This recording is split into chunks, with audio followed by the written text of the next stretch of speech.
Muy bien, buenas tardes a todos, a todas. Nada, nos queda nada para el segundo parcial, la última evaluación. La última evaluación tenemos un conjunto de evaluaciones que hemos realizado con David y con Marcelo. Así que nada, el martes le pondremos el moño a este asunto. Y por lo tanto, como decíamos la semana pasada, estoy para consultas, no vamos a avanzar en ninguna cuestión nueva. Y nada, espero que se pueda hacer una charla tan interesante como se armó la semana pasada, con las dudas que ustedes traigan de la lectura. Así que vamos, abierto. Ahí está Rodrigo que pide la palabra. A ver, Rodrigo. Sí, gracias.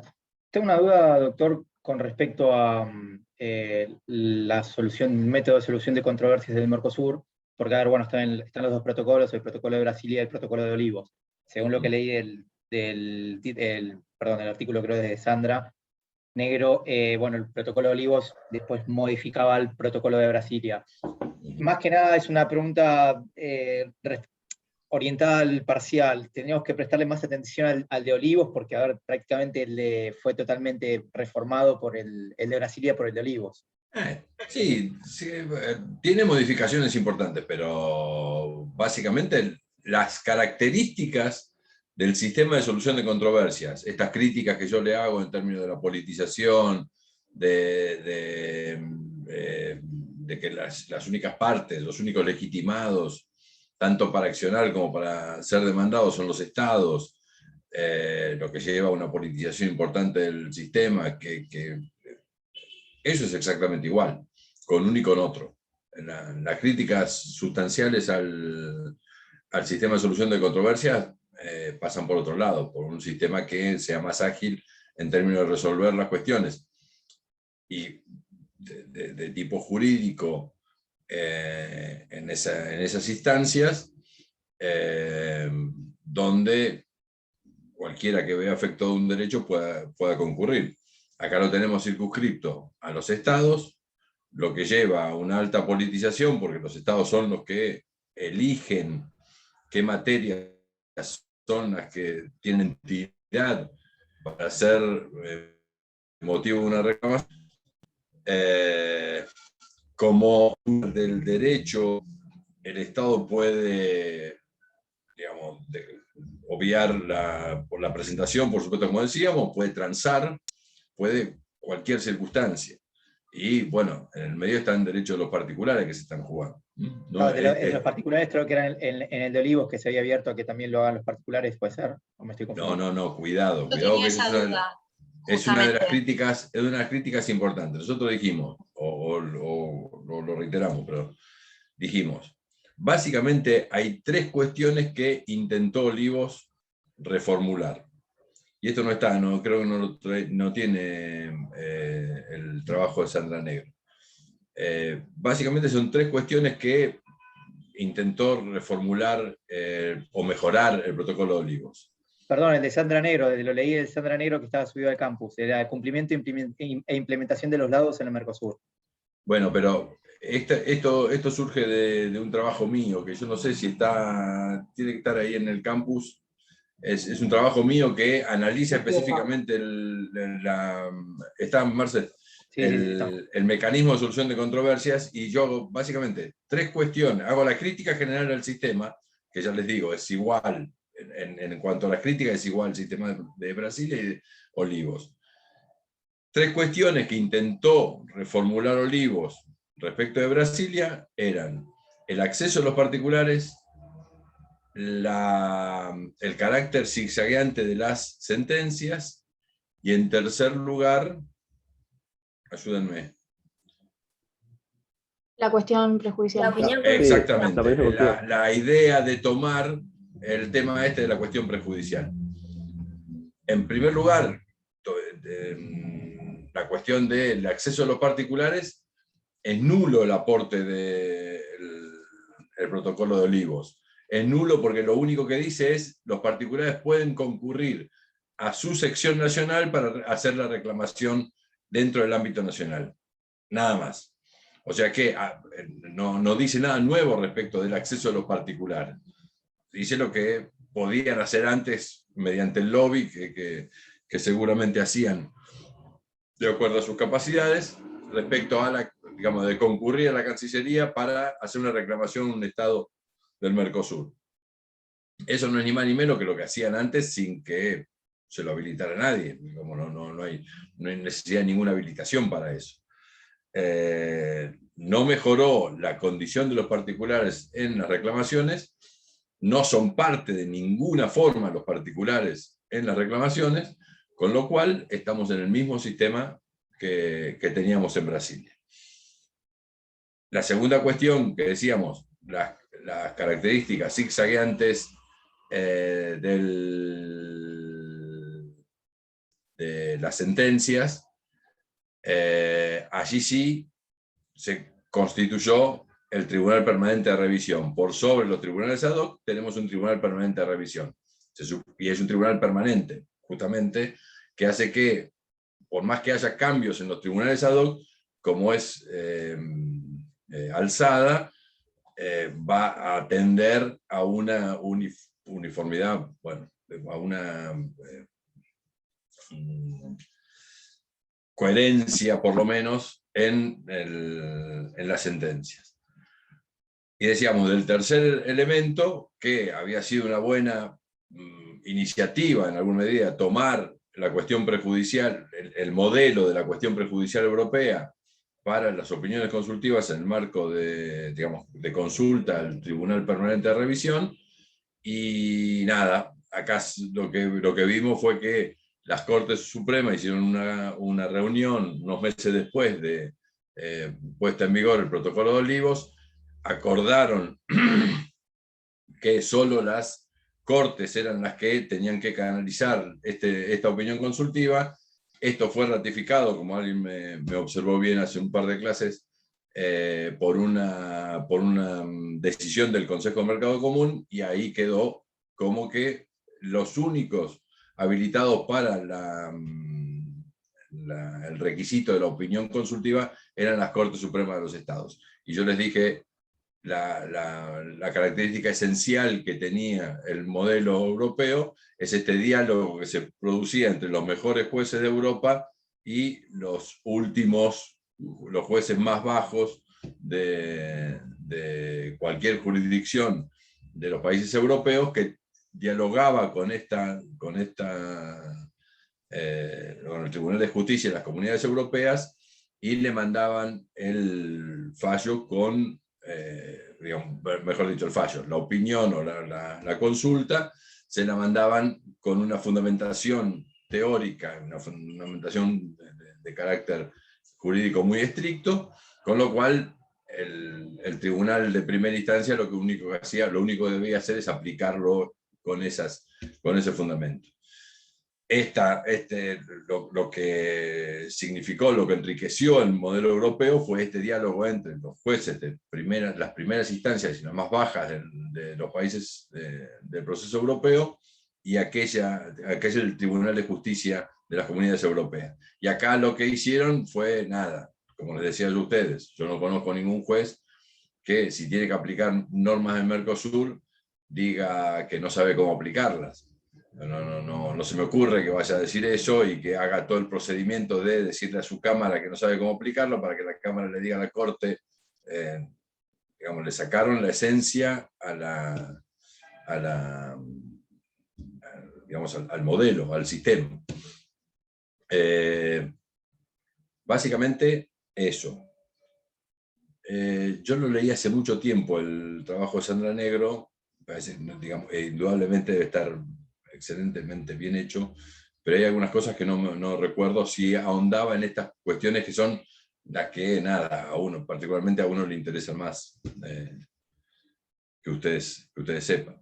Como decíamos también en la clase, el sistema de solución de controversia está para las grandes cuestiones que hacen que el Estado se mueva digamos, si tocan automotrices, seguramente el Estado va a moverse. Si tocan, no sé, qué sé yo, estoy inventando, pero la línea blanca, puede ser que los estados se muevan. Si tocan alguna cosa importante, pero digo, nada, si tocan, si el incumplimiento de otro estado se refiere a una industria menor, seguramente el Estado se va a hacer el oso o va a mirar por otro lado, aunque haya mucha fundamentación jurídica para hacer el reclamo. ¿Se entiende lo que digo? Sí, creo que acá con usted habíamos visto un ejemplo de un transporte, no sé si era de soja a Brasil, que hubo un inconveniente, ahora no me puedo acordar, pero Era creo de que... papas. De papa. Ah, de Era de papas, ahí está, papas. la verdad. Era el camión de papas que llegó a Puerto Iguazú y le dijeron Que tenía que volver, no sí, podía pasar, sí. que no podía pasar. Entonces, ¿qué hizo el tipo? No podía poner en marcha este procedimiento de solución de controversia, ni se le ocurrió, por otra parte. Pasó al otro lado de Brasil, fue ante el primer juez que encontró, presentó un amparo diciéndole que era injusta la actitud de Brasil, de la aduana de Brasil, y justamente ese juez le aplica, le impone a la aduana de Brasil que levante la barrera. Y el tipo salva su viaje con esa. Siempre va a ser mucho más. Ojo, esta es la lógica de por qué el derecho de la integración se da en la carrera de grado. Porque no es que ustedes vayan a trabajar en el mecanismo de solución de controversia, pero con un camión de papas trabado en la aduana cualquiera se puede encontrar. Digamos, cualquiera puede tener un cliente de esa naturaleza, ¿se entiende? No es que yo tengo que saber derecho del Mercosur porque voy a poner en marcha el procedimiento de solución de controversia. Yo tengo que saber derecho del Mercosur porque lo debo utilizar, lo tendría que utilizar en el primer juez que se encuentre, por incumplimiento de mi estado o por incumplimiento de los otros estados. O por incumplimiento en general, o alguna, incumplimiento del Estado que signifique que un beneficio para otras empresas, otro Estado. Entonces, bueno, entonces, todas esas cosas que hacen que cualquiera se pueda encontrar con esto. ¿Quedó más o menos, Rodrigo? Sí, sí, perfecto, ahora lo entendí. Muchas gracias. Ahí tenía Jerónimo. Sí, ¿qué tal? Muchas gracias. Tengo una No. duda respecto a lo que es el desarrollo de la Comisión Parlamentaria Conjunta. No me quedó muy en claro cómo es el pasaje de la Comisión al Parlamento, si no me equivoco, a través del protocolo de Ushuaia, y que hay un Ajá. conflicto ahí con la Comisión Parlamentaria Conjunta en lo que es su libertad de expresión, en tanto son representantes de los estados, una cosa así, y si se expresan, digamos, de forma contraria a lo que quiere el Estado, podrían incurrir en traición a la patria. Puede ser que vaya por ese lado. Eso lo dije yo. Sí. Es una exageración, si se quiere, pero lo que quiero plantearles con esta cuestión es que la mayor autonomía del legislador se logra a partir de que sea elegido por el voto directo. Pero vamos a hacer todo el desarrollo. La Comisión Parlamentaria Conjunta nace como órgano consultivo en el protocolo de Europreto. ¿Cuáles eran las atribuciones? Fundamentalmente creo que son el artículo 24-25, dos cuestiones menores e incluso con algún tipo de error. Como yo le decía, en el protocolo de Olivo lo que dice el 25 es que la Comisión Parlamentaria Conjunta tiene entre sus funciones la de acelerar el proceso de internalización de normas Mercosur cuando éstas correspondan a hacerla por procedimiento legislativo, o por ley, por decirlo claramente. Y el tema es que las normas Mercosur que se incorporaron a través del procedimiento legislativo, en general se utilizó el sistema de las decisiones, que eran protocolos. ¿Se acuerdan que nosotros dijimos? Esta confusión que en el Mercosur se produjo entre decisiones decisiones del Consejo del Mercado Común. Como afectaban el principio de legalidad esas decisiones, se pasa por los parlamentos. Ahora, ¿qué figura encuentran para hacerlas pasar por el Parlamento? La del protocolo. Y ahí es donde nosotros tenemos un conflicto que es, si eso es un protocolo, el Parlamento tiene las atribuciones del 75, inciso 22, que es aprobar o desechar tratados internacionales. Protocolo es lo mismo. Ahora, si esto, en vez de esto que se denominó protocolo, en realidad, en el fondo es una decisión, el Parlamento, la única posibilidad que tiene es la de aprobar esa norma. Porque acordémonos que las normas Mercosur generan obligación para con el Estado, que es la obligación principal, que es la de incorporarlo a su derecho interno. Entonces, ahí no tenemos las dos atribuciones de 75 y 26. Por eso hay una dificultad en la denominación, que yo la verdad que hace tiempo que no lo veo en el Congreso, pero esto en los primeros años 2000, hasta los primeros avanzados los años 2000, 2010, una cosa así, esto era de esta manera.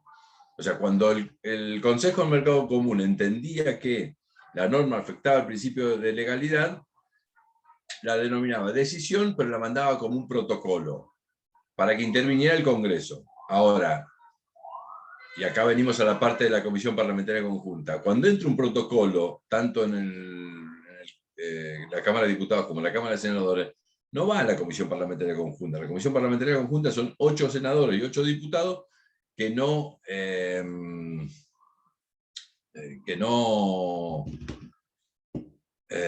tienen otra función. Cuando entra un protocolo, entra la Comisión de Relaciones Exteriores, que es el que lo analiza. ¿Podrá algún senador o algún diputado conformar las dos comisiones? Alguno podrá, pero no es que la Comisión Parlamentaria Conjunta tenga como finalidad la mayor y mejor internalización de las normas mediante movilizar al Parlamento. En definitiva, son 8 diputados y 8 senadores que difícilmente puedan, o mejor dicho, sí pueden, todos pueden, pero un trabajo adentro del Congreso que es un trabajo muy engorroso para atribuirle a estos legisladores. En última instancia, eso es lo que dice el 25, que tienen como finalidad esto. Y lo otro que tienen como potencialidad es generar, creo que es el 25 o el 24, que establece la posibilidad de que emitan proyectos de norma que serán elevadas en realidad el texto dice que serán elevadas al Grupo Mercado Común. Lo cierto es que, imagínense ustedes, la Comisión Parlamentaria Conjunta está conformada por 8 legisladores, perdón, por 8 diputados y por 8 senadores, 16 legisladores por Estado.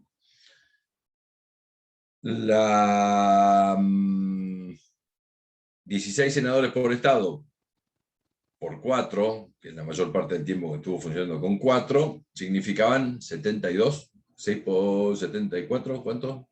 6 por 4, 24, 84 legisladores. ¿Hago bien la cuenta? No, 16 no. Uy, Dios, qué mal estoy con las cuentas. 72, creo, ¿no? ¿Cuánto? 72. Dijimos 16 por 4, ¿no? Dijimos. 16 por 4.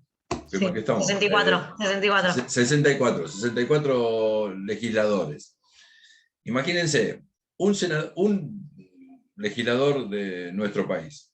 Primero tiene que convencer a los 8 de su Cámara. Después tiene que convencer a los 16 del bloque argentino. Para ir a discutir contra los 64, para que lo aprueben los 64 miembros de la Comisión Parlamentaria Conjunta, para que después le manden el proyecto de norma a un grupo de secretarios de Estado. De capricho, digamos, para instalarse en mejores condiciones, yo tengo entendido que en muchas oportunidades la Comisión Parlamentaria Conjunta se dirigió directamente al Consejo cuando tenía un proyecto de norma concreta. Se lo remitía al Consejo, por lo menos en las primeras etapas era así, para jerarquizar un poco más su accionar. Digamos, imagínense toda esta tarea para que después se la manden son secretarios de Estado, pero a los legisladores lo votaron, a los secretarios de Estado lo eligieron de una nómina que nadie conoce. Lo que decimos, la responsabilidad política de los legisladores era más relevante. Esto fue en el marco de la Comisión Parlamentaria Conjunta. El protocolo de Ushuaia lo que hace es adoptar el principio de elección directa de los legisladores, con todas las dificultades que esto significó, porque en definitiva terminó eligiéndolo nada más que en Argentina, y yo particularmente creo que más que por un problema de, digamos, destrabar las listas locales que le permitían esos parlamentarios en su momento, y terminó suspendiéndose en la época de Macri la elección de los parlamentarios, y siempre tengo la duda de cuál es la situación en este momento. Pero el protocolo de Ushuaia, digamos, tiende a el voto directo de los legisladores. No me acuerdo si exactamente en el protocolo de Ushuaia o con posterioridad se resuelve el tema de las cantidades. Me parece que fue después del protocolo de Ushuaia. El protocolo de Ushuaia no lo tenía terminado, porque la otra cuestión que había que determinar era cuál era el número de legisladores que iba a elegir cada país. Y el número de legisladores, en una medida, sale de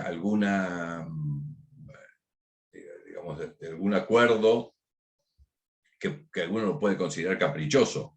Esto es, no hay forma de que 230 millones, como son los brasileños, o 180 millones que son los brasileños,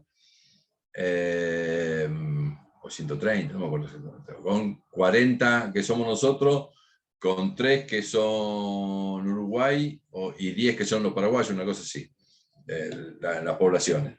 ¿Cómo hacemos para conjugar esos números? No podemos decir uno cada 3 millones y va uno solo de Uruguay. Nada, no hay forma y esto surge del acuerdo. Como decíamos, cuando estudiábamos el tema de las organizaciones internacionales. Todo esto es materia de acuerdo. Y bueno, ¿cuántos tiene Brasil? Brasil, creo que el número era 76, una cosa así. Argentina 44, 20 y pico Paraguay, y no sé si 20 y pico también Uruguay. ¿Cómo se llega a ese número? Acordando. No hay forma de que... Ahora, incluso ni el protocolo de Brasilia ni las modificaciones posteriores fueron muy generosas en la modificación de la condición del Parlamento. El Parlamento siguió siendo, aún en esas características, digamos, un órgano consultivo. Tampoco era muy generoso el protocolo de Ushuaia en atribuirle competencias concretas. Esto es, imagínense que le atribuya, ¿qué le puede atribuir? Bueno, que sea órgano de consulta obligatoria a determinados procesos normativos que surjan del Mercosur. Bueno, muchachos, ya no deciden nada más que el Consejo solo o el Grupo Mercado Común, sino que ciertas cuestiones tengan que pasar por el Parlamento. Incluso hasta se puede plantear en una primera instancia que sea una consulta no obligatoria, que consulten y digan blanco o negro, el órgano tome el camino que quiere igual. Este puede ser un principio. En el modelo europeo lo que demostró el tema del voto directo es que a partir de la acción política del Parlamento empieza a adquirir mayor relevancia en el proceso de toma de decisiones, hasta llegar a un punto que hoy la mayor cantidad de normas que surgen de la Unión Europea, del proceso comunitario europeo, se producen a partir de lo que se denomina codecisión. La codecisión es una decisión que se comparte entre el Parlamento Europeo y el Consejo. Casi, para ser absolutamente honesto, casi en un pie de igualdad. Digo casi porque siempre hay alguna posibilidad de que el Consejo le tome una diferencia a partir de la doble lectura y un sistema complejo que tienen los europeos. Cuando yo hablaba del tema de la voz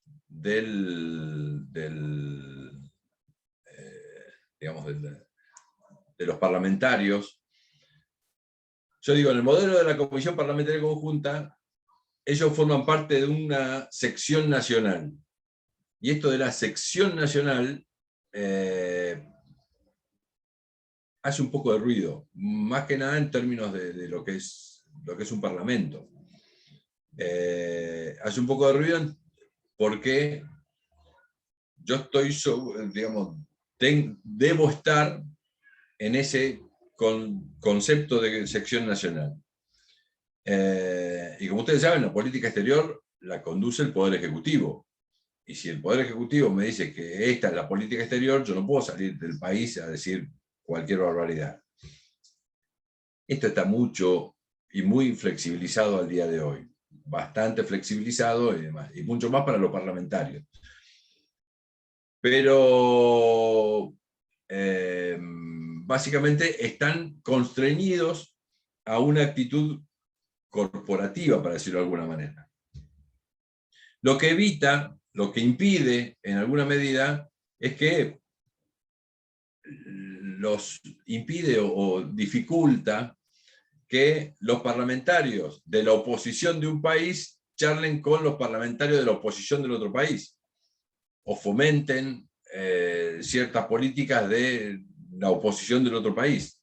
¿Se entiende? Está muy encapsulado el tema nacional, como que cada uno debe respetar esa cuestión, en el ámbito de la Comisión Parlamentaria Conjunta. En el ámbito del Parlamento votado en forma directa por el pueblo, lo que significa es que el fulano va con un mandato en términos políticos. Dice, yo ofrecí a mi electorado esta plataforma, para decirlo de alguna manera, si alguno la puede encontrar en algún lado. Pero dice, bueno, a mí me eligieron por esta plataforma, o por este concepto de ideas, por decirlo más, por este concepto de ideas. Yo voy y ejecuto ese proyecto de ideas, e incluso ¿cómo se llama? Inmunidades que los parlamentarios tienen en el ámbito nacional para decir ciertas cosas y decir en el ámbito...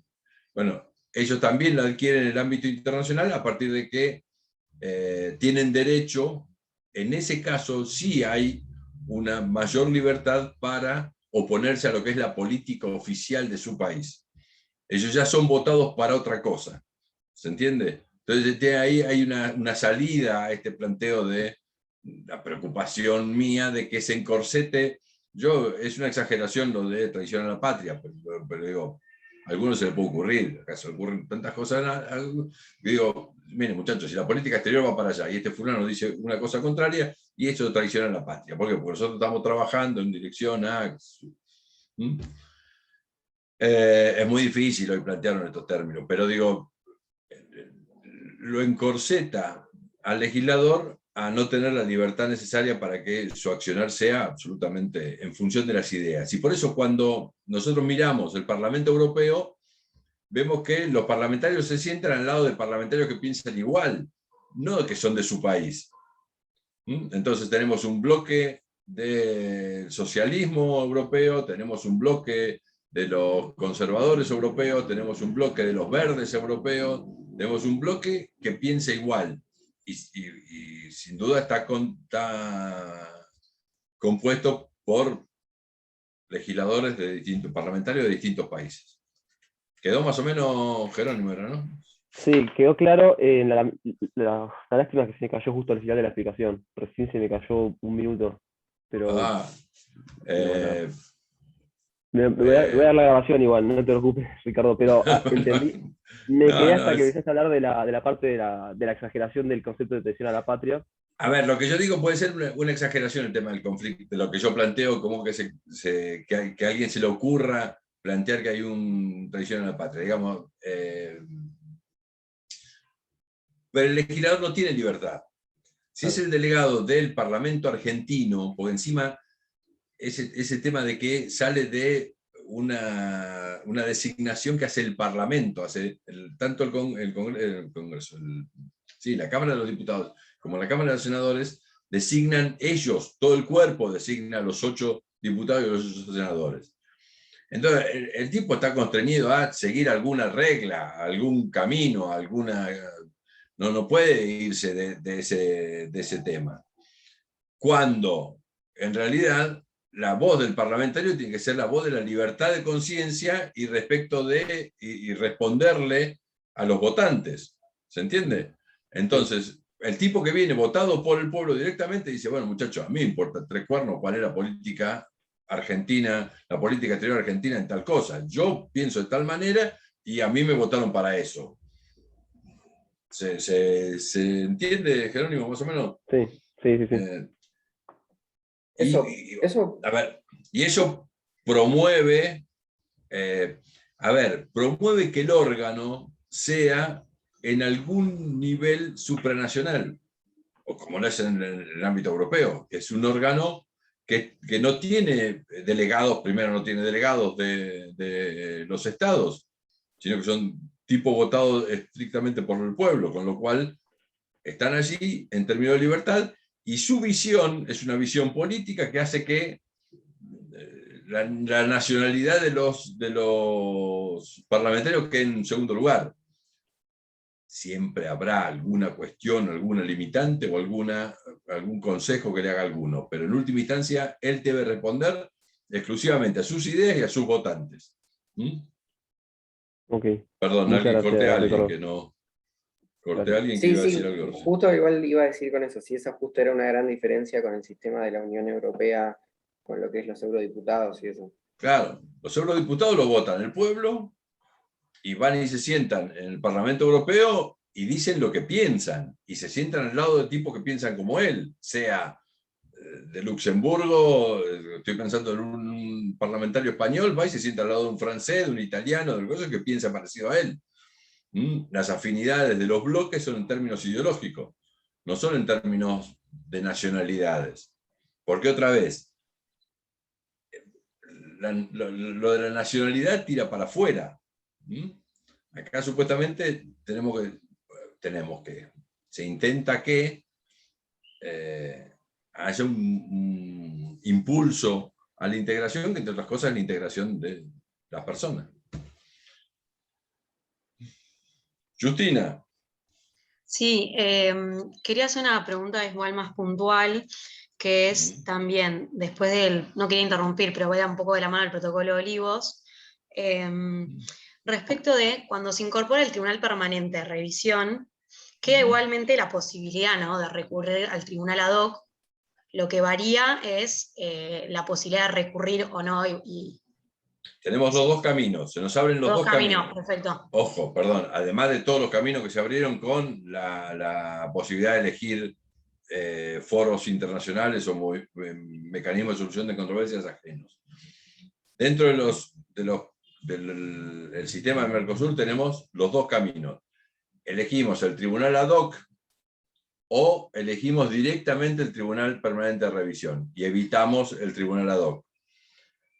En este caso vamos a tener una sentencia del Tribunal Permanente de Revisión que toque y aborde todos los temas planteados, mientras que si nosotros tenemos sentencia del Tribunal ad hoc, vamos a poder concurrir en apelación al Tribunal Permanente de Revisión, pero como sabemos, la apelación y la posibilidad de despedirse del tribunal va a estar limitado a la sentencia y a la apelación. ¿Se entiende? Es más restringido el ámbito de aplicación, o mejor dicho, el ámbito de ejercicio, porque es el ejercicio de una apelación.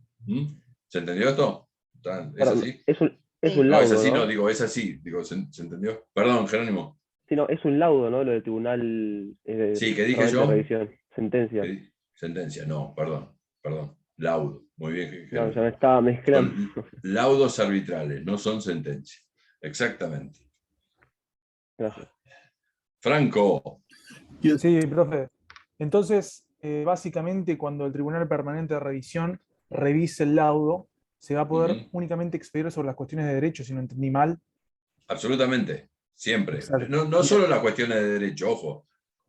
La actividad de todo tribunal, porque esta es una actividad, una situación también de derecho local, digamos. Cualquier tribunal de alzada está circunscripto a no puede revisar todo. Revisa básicamente desde la sentencia y cuáles son las críticas a la sentencia y los fundamentos de estas críticas a la sentencia.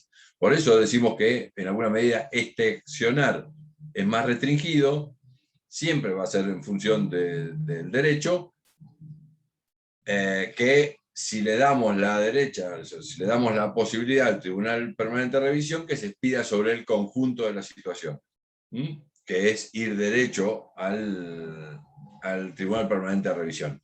Nos quedamos con una sola instancia. Esto es, digamos, si vamos al Tribunal Permanente de Revisión en forma y esquivamos el Tribunal ad hoc, vamos a tener una sola instancia. Pero nada, son opciones que se abrieron, posibilidades pero vamos a permitir que el Tribunal Permanente de Revisión se pueda explayar mejor respecto a las cuestiones. Bueno, son decisiones que en algún momento se tomarán en un sentido o en otro.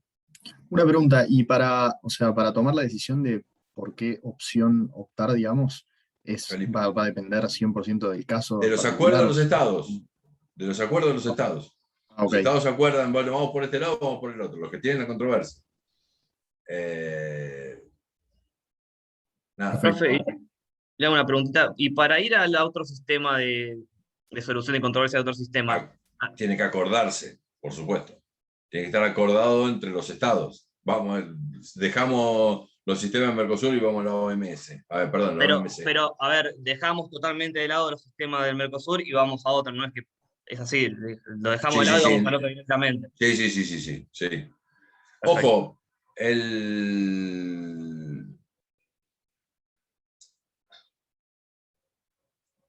hay un problema de fondo, que es también el tema de los laudos arbitrales.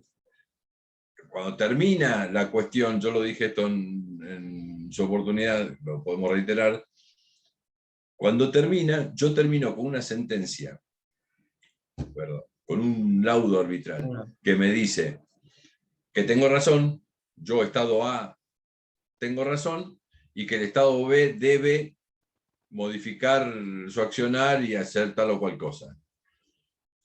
Pasa un mes, pasa 3 meses, pasa 5 meses, no lo hace. ¿Cuál es la alternativa que tengo? En estos casos es lo que yo decía, tomar contramedidas. Esto es, no me está cumpliendo el laudo. En última instancia siempre está la autodefensa. Pero cuidado, porque lo que yo decía y cuestionaba es que a un incumplimiento que se sanciona por un tribunal que dice que está mal hecho, que está mal lo que se está haciendo, yo tengo que sumarle otro incumplimiento a las normas Mercosur, a los acuerdos Mercosur, para forzar a aquel cumplimiento. Se entiende que el sistema es poco... es un sistema que está hecho para otra cosa. El sistema arbitral está hecho para otra cosa. Está para resolver un límite de una frontera, alguna cuestión de derecho al mar, o una circunstancia que se nos produce cada tanto. Pero si yo tengo un proceso de integración, tengo conflictos todos los días. Entonces tengo que tener mecanismos ágiles de resolución, que no son estos mecanismos engorrosos donde, ojo, y donde politizo todo. Tengo que poner a todo el Estado en marcha porque en definitiva el laudo va a ser Argentina contra Brasil. Como si fuera un partido de fútbol, ¿no? Hay que poner todo para ello. Así sea el problema de calzado o, como yo les digo, los estados lo que van a hacer va a ser optar. Y van a tirar abajo del tren aquellas cuestiones que no merezcan llevar a un país socio frente a un tribunal ad hoc o al Tribunal Permanente de Revisión. Claro. Otro problema de politización, digamos. Exactamente, ese es un tema, por supuesto que es un análisis político lo que hace el Estado. Y por supuesto, y como yo decía antes, puedo tener mucho más argumentos jurídicos para defender los zapatos que para defender automotrices. ¿Pero qué voy a defender? Lo que realmente me genera económicamente, me genera un conflicto en términos de mano de obra, de cantidad de gente ocupada y un montón de cosas. No lo voy a llevar, y después no lo llevo por cada una de las cuestiones. elijo, y es una elección política eso. Y más allá de las herramientas jurídicas que tenga yo en un caso o en el otro. Profe, y si Sí, el Daniela. Estado aplica estas medidas compensatorias y el otro Estado sigue sin cumplir, porque creo que tiene, o sea, puede aplicar un año esas medidas. Sí, es un tiempo, incluso tienen la característica de las compensatorias que tienen que tener racionalidad no. Sí, que sea razonable con lo que... Claro, con razonables. Y proporcionales. Yo lo que iba a decir era... Proporcionales. Proporcional, ahí está, bueno, sí. Proporcionales. Y nada, es cierto. Pero lo que estamos es sumando incumplimientos en este mecanismo. Bueno, por eso decimos Estado, que es un sistema primario, es un sistema muy básico e ideado para otras cuestiones. Perdón, Rodrigo. Incluso el Estado demandado, en este caso, creo que, si recuerdo bien, puede también cuestionar las medidas que tomó el Estado demandante, las medidas también, ¿no? y seguir. Es un ida y vuelta que no termina nunca. Hay uno de los casos que creo que es el de las... Parece que era el de las cubiertas recapadas. El del laudo 7, ¿no es? ¿Es el del laudo? No. ¿Ese es el de las recapadas? No, el 7 es sobre productos fitosanitarios. No, fitosanitario, no. El 4 y el 7 se refieren a normas fitosanitarias o el de uno de los chanchos y el otro de los pollos. Por otro lado, sí. No, de los pollos. Pero me parece que hay uno que me parece que es el de la recapada, que están, van y vienen, hacen una doble lectura, hacen la sanción, la aplicación, no, postergación, no. El sistema es nada, hay que saberlo, hay que conocerlo, pero incluso para criticarlo, porque ya les digo, hay mucho más para sacar de fallos de los tribunales nacionales que eso. Pero ojo, como les reitero, ustedes tienen que saber derecho a la integración no porque vayan a pleitear en el sistema de solución de controversias, sino porque se van a cruzar en cualquier situación de la profesión, se pueden cruzar con una circunstancia de aplicación de norma Mercosur. Sí, alguien había... Marcelo, vos estás mirando el chat porque hay una chica que me dijo, leí que ahí estaba Martina, pero ya la tenemos Martina adentro, ¿no? No. Es una pregunta de Unión Europea, ¿quiere que se la lea? Sí. Tiene una pregunta, claro. Sí, ¿Qué dice? Si puede explicar, por favor, el principio de subsidiariedad de los principios informantes de la Unión Europea. Principio de subsidiariedad, esta es mi especialidad. Me voy a meter en terreno de David, así se enoja conmigo. No, a ver, el principio de subsidiariedad no es un principio que nazca con la Unión Europea, ni mucho menos. El principio de subsidiariedad es un principio básicamente de la Iglesia, elaborado, creo que era León XIII, por ahí por 1870, donde criticando al comunismo y al capitalismo, León XIII dice que los estados, deben estar para resolver cuestiones que no se puedan resolver en niveles inferiores de la ciudadanía, para decirlo. Este es un enfoque, un criterio que la Iglesia llevó en la práctica en muchas oportunidades. En nuestro caso, en la República Argentina, tenemos una gran discusión en los 50 y 57, parece que ya era el gobierno de Frondizi, 58 en el gobierno de Frondizi, parece que es ahí, 58, 59, es entre la educación laica y la educación libre.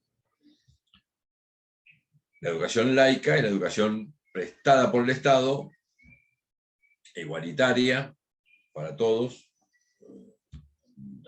obligatoria y gratuita, mientras que el principio que establecía la Iglesia, y en base a este principio de subsidiariedad, era, el Estado no se tiene que meter en la educación, solo se tiene que meter en la educación, la educación debe ser libre, por eso cuidado con los conceptos, porque el planteo era, la educación debe ser libre.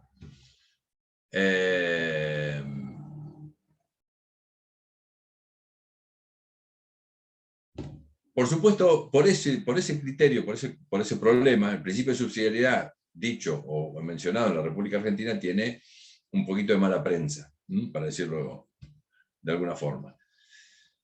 Pero en última instancia, el principio de subsidiariedad en la Unión Europea aparece cuando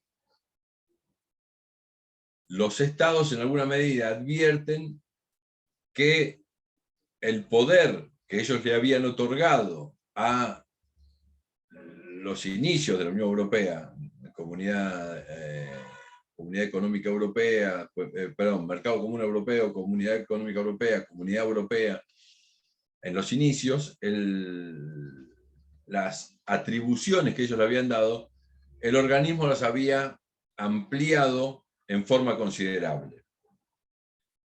Y así es cuando aparece la discusión de Maastricht, que es 1992. Imagínense que los tratados de la Unión Europea nacen en 56, 57. No, 51 y 57. 51 y 56, una cosa así. Y estamos hablando de 1992, cuando aparece la discusión de Maastricht en 1992, ahí sí los estados estaban entregando atribuciones en forma considerable. Banco Central Europeo, moneda única europea, política exterior y de seguridad común. Había una cantidad de atribuciones que aparecían en Maastricht y que no estaban atribuidas en los tratados anteriores. Pero en alguna medida los estados lo que dicen es, si nosotros, aquel proyecto originario creció tanto a partir del principio de las, ¿cómo es que decíamos?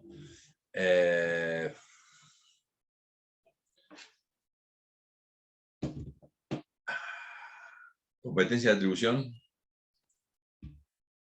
La crítica o la excepción al principio de competencia de atribución era los poderes implícitos. La teoría de los poderes implícitos, perdón. La teoría de los poderes implícitos, mediante la teoría de los poderes implícitos se había agrandado las capacidades de la Unión Europea porque habían asumido atribuciones que no estaban explícitamente conferidas, pero los órganos de la Unión Europea los asumían. Ojo, antes de la Unión Europea, estoy hablando antes del 92. Ampliaban las atribuciones de la organización en desmedro en alguna medida de los estados, circunstancias que pasaban a ser resueltas exclusivamente por los órganos europeos. Y los estados, cuando se discute Maastricht en el 92, dicen, bueno, paren, ahora que le estamos dando atribuciones de mucha importancia, pongámosle algún límite a esto, que no me sigan usando la teoría de los poderes implícitos para seguir ampliando esto. ¿Y cuál es el límite que entienden ponerle? Es el artículo 3b que aparece en Maastricht, que es el principio de subsidiariedad. El principio de subsidiariedad en el ámbito de la Unión Europea significa que cada acción que tome la organización internacional, o sea, el nivel superior, va a tener que justificar que su accionar es más efectivo que el accionar individual de cada uno de los estados. Entonces, hay lo que se denomina un examen de subsidiariedad. Los órganos de la organización deben cumplir ese examen de subsidiariedad. ¿Es más efectivo el trabajo de la organización en este nivel superior o puede ser igual de efectivo y entonces debieran dejarlo los estados por separado? Incluso, el principio tiene, por supuesto estoy dando una definición bastante acotada del principio, porque el principio tiene muchos efectos, entre ellos, como digo, en primer lugar, la organización debe justificar que el accionar conjunto, o sea, el accionar del órgano superior, para decirlo de alguna manera, el órgano internacional, la organización internacional, es más efectiva que la actuación independiente de los estados, para lograr un objetivo determinado. En segundo lugar, si toma una medida legislativa, debe ser la medida legislativa que deje con mayor grado de capacidad a los estados. Ustedes saben, tenemos en la Unión Europea tenemos el reglamento que tiene efecto directo, pero hay otros mecanismos de normas, como son las directivas. Las directivas le dejan al nivel inferior, que es en este caso los estados, e incluso a los niveles subnacionales, la posibilidad de legislar sobre la materia, mientras se cumpla el objetivo determinado en la directiva. Entonces, entre un reglamento y una directiva, el órgano tendrá que optar por una directiva. ¿Por qué? Porque esto deja más libertad a los estados y a sus unidades subnacionales a tomar medidas dentro de su estado y lo más cerca posible del ciudadano. Esta es una discusión de los principios de organización política de los 90, cuando los 90 o antes, en alguna medida, de la descentralización. ¿Por qué? Porque políticamente, bueno, ojo, hay descentralización de izquierda y descentralización de derecha, pero en general el planteo es que cuanto el ciudadano se va a ver más comprometido con alguna norma en la medida que esa norma se adopte lo más cercano a su realidad posible. Porque lo que se estaba viendo en alguna medida, en el caso europeo, es los reglamentos se votan en el Parlamento Europeo, el Parlamento Europeo, el mecanismo de codecisión con el Consejo, allá donde funcionan los órganos de la Unión Europea, y el pobre muchacho que estaba en Málaga, España, le aparece sobre la cabeza una situación, digamos, un cambio de norma, para decirlo de alguna manera. ¿Y yo qué tengo que ver con eso? Entonces hay bastante poco compromiso con aquella norma. Entonces la idea es que las medidas se adopten lo más cerca del ciudadano posible. Por supuesto, teniendo en cuenta cuáles son las restricciones legales en términos de capacidad de cada uno de los órganos. Digamos, el órgano que sea capaz y que pueda ser más cercano al individuo. Por eso el aumento de las atribuciones, no el aumento de las atribuciones, pero digamos, el reconocimiento de los movimientos hacia la descentralización, por eso el reconocimiento del Comité de las Regiones en el mismo Tratado de Maastricht, y la elevación del Comité de las Regiones como un órgano consultivo obligatorio para ciertas cuestiones. Entonces, todo eso está dirigido al mayor compromiso político de los ciudadanos con la Unión. Esto se enmarca también, digamos, avanzando, se enmarca en todo lo que es una discusión sobre la democratización del sistema. O sea, los sistemas de integración tienen un problema muy grave de legitimidad política a partir de que nosotros concebimos el Estado, nosotros hicimos una constitución para gobernarnos desde, digamos, del presidente, Parlamento Nacional, para abajo, digamos, y todas las provincias.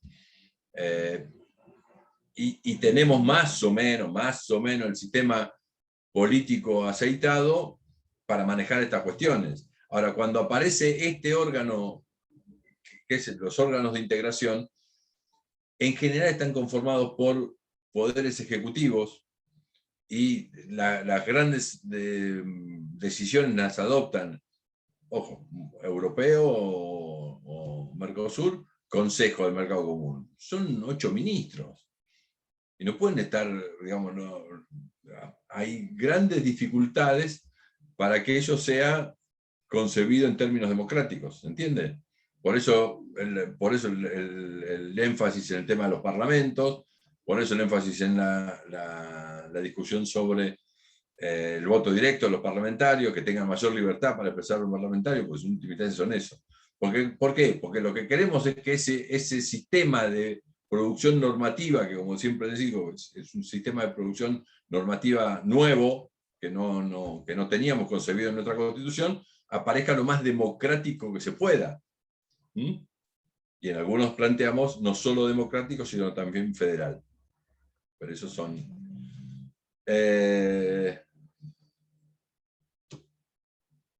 ¿Quedó? ¿Les gustó? ¿Le pareció bien? No le tiene que parecer bien. Digo, ¿se entendió? Ahí para Sí, hacer sí, la se entendió. pregunta.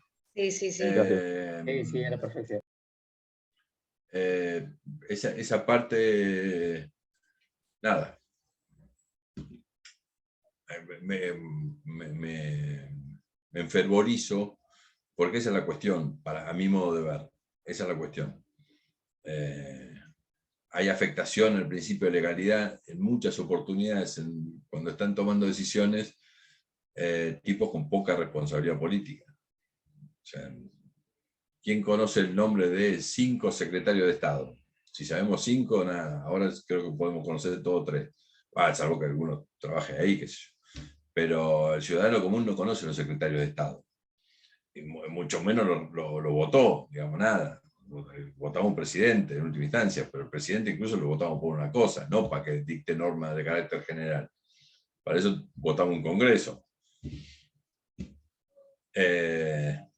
Y este equilibrio o pseudoequilibrio que se plantea entre los poderes en el ámbito interno, en los mecanismos del proceso de integración se complica. En Europa, por ejemplo, fue muy importante el debate sobre la democratización del sistema. Y eso hizo todo, digamos, generó todo el proceso de aumento de capacidades del Parlamento Europeo. Ahora, cuando viene Maastricht, viene con muchas atribuciones. Y ahí, básicamente, lo que aparece es este freno a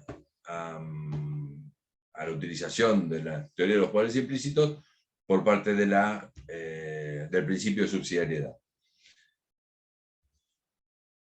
Hay varias connotaciones del principio de subsidiariedad. El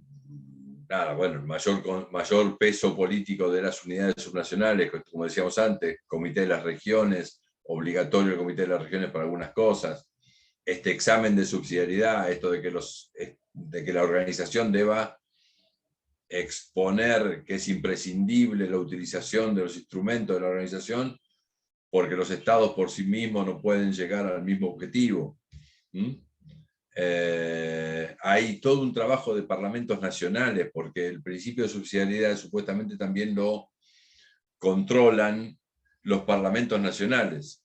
Esto es cuando se está avanzando en una materia determinada, y los parlamentos nacionales tienen posibilidad de tocar una campana y decir guarda con aquello que está afectando las capacidades, bueno, toda una serie de cuestiones, pero básicamente lo más importante del principio de subsidiariedad es esto de que la organización debe superar el examen de subsidiariedad, es decir, señores, mi actuar en esta materia es imprescindible. Perdón, en esta materia es imprescindible. El problema de la subsidiariedad, en general, la voy a complicar mucho, pero cuando la materia está claramente atribuida a la organización, ahí no hay principio de subsidiariedad que valga. ¿Se entiende? El problema se suscita con el principio de la subsidiariedad cuando la materia es, ¿cómo es que le llaman? Compartida, cuando la circunstancia, la cuestión es una competencia compartida, entre, o no está claro exactamente quién tiene la responsabilidad. ¿Se entiende? Cuando la atribución está claramente establecida para la organización, ahí no hay principio de subsidiariedad, no tengo que probar. Esta atribución me la dieron. Ahora, cuando yo tengo alguna dificultad para entender si esto es competencia de los estados, competencia de la organización, explícitamente tengo que superar el examen de subsidiariedad. Espero se haya entendido. Bueno, ¿cómo estamos? ¿Cuántos son? ¿Como 50? ¿No, Marcelo? Sí, 53. Ay, Dios. ¿Ya avisaron los horarios para el martes? No. Eso es lo que tenía que hablar hoy. Así que, bueno, si me va a hacer espacio, les comento. Ajá. La idea es la siguiente. Va a haber un listado con horarios. Ustedes van a ver los horarios y van a ver en qué horario se pueden acomodar. Vamos a arrancar el examen a las 3 de la tarde hasta terminar. El tema es el siguiente. Para que sea todo equitativo y no sea una locura de mensajes, a partir del domingo a las 10 de la mañana me van a mandar un mensaje por privado eligiendo el horario. Yo voy a poner los horarios, más allá de lo que estoy diciendo ahora, lo voy a mandar por mensaje, para que todos puedan ver y estar anoticiados y todos puedan mandar al mismo tiempo. Y después, durante el transcurso del domingo y parte del lunes, yo les voy a ir confirmando en qué horario van a rendir el mapa.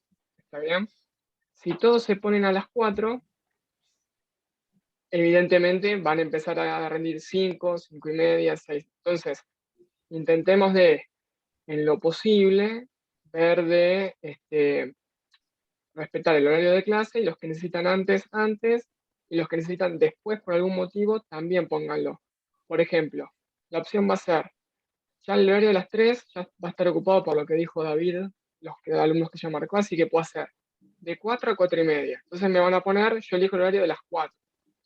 El horario va a ser de 5 a 6 y media, que es el horario dentro de la clase. Me ponen de 5 a 6 y media. Entonces yo el orden lo voy a ir armando. El que pueda cualquier horario me pone cualquier horario. Va a estar la opción cualquier horario y ponen cualquier horario. Cualquier tipo de problema o situación particular también me lo mandan en ese mismo mensaje. Todo mensaje que me manden antes del domingo a las 10 de la mañana no lo voy a tomar en cuenta. ¿Está claro? Así es parejo para todos y todos pueden enterarse al mismo tiempo y no hay eso de anticipar y ganarse. Entonces, a partir del domingo a las 10 de la mañana, me mandan mensaje cuando ustedes quieran. Yo lo voy a ir contestando durante el domingo, durante el lunes, confirmándoles el horario que van a rendir aproximado. Tengan en cuenta que al ser oral, podemos demorarnos un poquito más en tomar a algún alumno, porque como dijimos con David, y es la misma idea que tiene Ricardo, la idea es que todos aprueben, pero van a tener que demostrar conocimiento. ¿Se entiende? Jerónimo, ¿alguna pregunta? Tenemos recuperatorio también, Marcelo, porque a ver, digo... Sin ninguna duda, sí. También, si alguno tiene alguna dificultad por alguna cuestión y quiere derecho el otro... de hecho, nosotros a los que falten le vamos a tener que tomar, los vamos a llamar nuevamente dentro de 7 días, con lo cual, nada, obviamente, si a ver, falta, si no se pasa van a derecho, presentar, si quiere avisar avisan. mejor. Si no se van a presentar, avisen.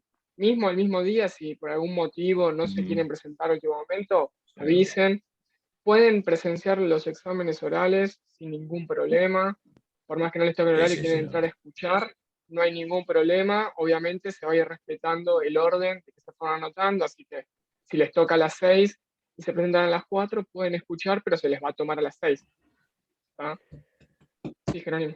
Sí, perdón, entonces los que quedamos en el horario de las 3 que indicó David, ya no tenemos que enviar ningún mensaje, ya quedamos anotados ahí. Eso ya está. No hace falta, no hace falta. Ok, perfecto, gracias, era esa duda. Bueno, chicos, perdón. Una pregunta. Sí, Rodrigo. Sí, una preguntita. ¿Habías habilitado para ver los exámenes de los cuatrimestres anteriores o eso al final no se podía? Los exámenes de los del cuatrimestre anterior están en el grupo de WhatsApp, están los 2 links. Yo ahora los vuelvo a mencionar, los vuelvo a poner un puntito para que los vean, los tengan cercanos. Habilité únicamente los del cuatrimestre pasado. Sí, no, para ver. Son todos iguales. Sí. Tienen para ver el parcial y el recuperatorio. Son como 5 horas. Si quieren ver más horas de parciales. Gracias. Pero capaz que nosotros cambiamos, así que esperar las próximas de... Sí, perdón, ¿quién habla? Acá. Daniela. Tengo una duda, solamente quiero ver si entendí bien sobre la decisión 20. O sea, la decisión 20 sí, 20 sería... Sí, sería que, o sea, antes de que se adopte la norma, los estados tienen la obligación de llevarla a su territorio para ver la viabilidad de la norma, decir el órgano que va a adoptar y el plazo. Exactamente. ¿No? Y eso es lo que no cumplió Brasil. O sea, por eso el laudo 7, por ejemplo. No, el laudo ¿O 7 es no? anterior. Es Ah, anterior es al anterior. 2002. Sí, los dos laudos, el listo. 4 y el 7, por supuesto. El 4 y por supuesto, perdón, el 7 y el 4, por supuesto, son anteriores al 2002. Pero, digamos, vienen O sea, como que vino a mejorar entonces, por así decirlo. Claro, la idea era mejorar el sistema que había llevado a estos laudos, a estas controversias que produjeron estos laudos, y se intentó con la 2002. Esa es la idea y funciona exactamente como vos lo planteaste. Dale, gracias. Por favor. Bueno, estamos de remate. 18:13, me voy. ¿No? Bueno, chicos, toda la suerte para... no es suerte, lean. Bastante... Bueno, les va a ir bien. Vamos. ¿Esto lo dice? No, sí. No, si no saben, no. Eso es seguro. Pero nada, bueno, después... El problema es que acá lo que estamos viendo las caras es lo que vemos siempre, ¿no? El problema son los... Bueno, nada. Vamos a... A ver, el examen es oral, es aleatorio como todos los exámenes, hacemos 2 o 3 preguntas, no podemos hacer más, son 50 y pico. Con lo cual, nada, con eso tenemos que saber que ustedes leyeron. Así que, bueno, háganlo, no nos hagan pasar mal momento, porque la verdad que cuando vienen... Yo la paso peor cuando tengo que bajar a alguien que ustedes, propiamente dicho. Así que no me pongan de mal humor, porque si me ponen de mal humor, no. Eso es peligroso. No, nada. Trato de ser, tratábamos con David. David es más bueno que yo, pero tratamos de ser ecuánimes y no hacer lío, nada. Eso es lo que tienen. Y la verdad que es la parte más fea de la materia. Me encanta la clase, me gusta hablar, ustedes habrán percibido que me gusta hablar. El tema de las notas y los exámenes, nada. Así que nada, bueno, lean, trataremos de hacerlo mejor y el martes nos vemos en el campo del honor. No nos queda más alternativa. Bueno, muchas gracias. Chao, chicos. Mucha suerte. Gracias. Una consulta. Sí. ¿Van a subir los análisis de los fallos Frankovich y Costa? Porque justo ese día tuve problemas y no pude presenciar muy bien todo lo que se expuso. Y así podía contrastar con lo que había hecho. Ahí avisó David que los trabajos que todavía no fueron subidos no se van a subir. Ah, ok, está bien. Para no agregarles más dificultad y tengan que leer más. O sea, los fallos los tienen hace rato. Claro, los fallos los tienen hace rato y bueno, si no se sube el análisis, se viene en clase, los leen y no hay ningún problema. Dale, buenísimo. Lo mismo con los laudos, ¿no? Porque no los llegaron a exponer. Bueno. Exacto, lo mismo. El material que está subido es lo que se toma. Los análisis es como un aporte más para que lo puedan comprender, pero la realidad es que fue explicado, fue hablado. Sí, yo consultaba para estar tranquila. No, es para no agregarle más material a ustedes, chicos, no. Sí, aparte no es seguir agregando material de lectura. Nos vemos el martes. Muchas gracias por todo. Buen fin de semana.